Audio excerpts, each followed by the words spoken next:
નમસ્કાર મિત્રો, આજે આપણે સમજીએ એક બહુ સરસ સવાલ. એમાં એવું છે કે તમને સ્ક્રીન પર બે વાક્ય દેખાય છે. એક છે આઈ એમ રાઇટિંગ એન્ડ બીજું છે આઈ એમ અ સ્ટુડન્ટ.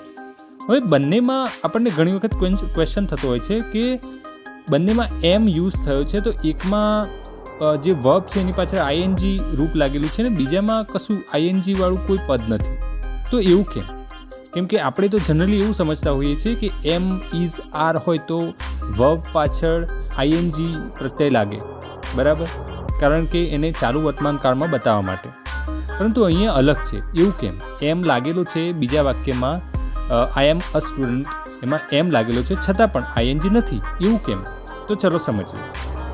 હવે તમે જુઓ કે અહીંયા આઈ એમ રાઇટિંગ જે છે એમાં એવું છે કે એ ચાલુ વર્તમાન કાળ બતાવે છે, અને આપણને ખબર છે કે જ્યારે ચાલુ વર્તમાન કાળનું વાક્ય હોય તો એનું સ્ટ્રક્ચર શું હોય કે અગર આઈ છે તો આઈ સાથે એમ લાગે, અને વર્તમાન કાળમાં જે ચાલુ વર્તમાન કાળમાં જે વર્બ છે એની પાછળ આઈએનજી પ્રત્યય લાગે.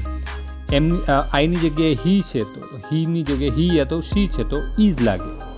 She is writing, he is writing, એ રીતે. અને બહુવચન હોય તો દે આર રાઇટિંગ તો આર લાગશે.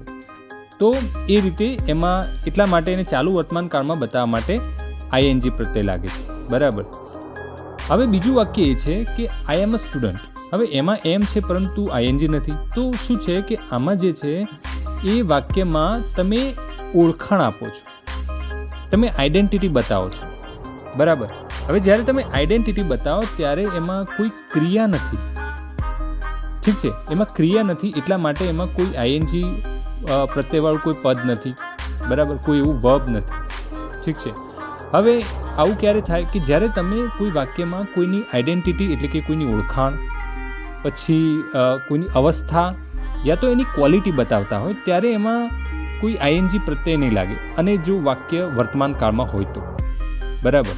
જેમ કે આપણે એક્ઝામ્પલ લઈએ કે આઈ એમ અ ટીચર, હું શિક્ષક છું.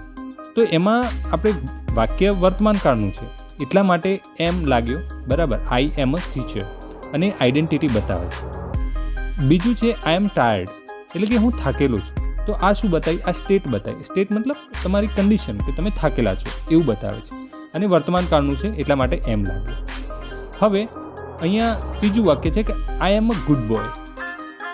તો આ શું બતાવી? ક્વોલિટી બતાવી. આ મેં મારી ક્વોલિટી બતાવી. તો ક્વોલિટી બતાવવા માટે પણ એમાં કોઈ આઈએનજી નહીં લાગે, પરંતુ આઈ એમ પછી જે ક્વોલિટી હોય એ તમે લખી શકો. તો આઈડેન્ટિટી પછી એની અવસ્થા અને ક્વોલિટી બતાવો ત્યારે કોઈ આઈએનજી વાળું પ્રત્યય નથી લાગતું, બરાબર. તો આ બંનેમાં તમને સમજાઈ ગયું. એક વાક્યમાં ચાલુ વર્તમાન કાળ છે અને એમાં ક્રિયા થાય છે એટલે આઈએનજી લાગ્યું. બીજા વાક્યમાં એની ઓળખાણ બતાવે છે એટલા માટે એમાં એમ સાથે કોઈ આઈએનજી પ્રત્યય નથી, બરાબર. સમજાઈ ગયું?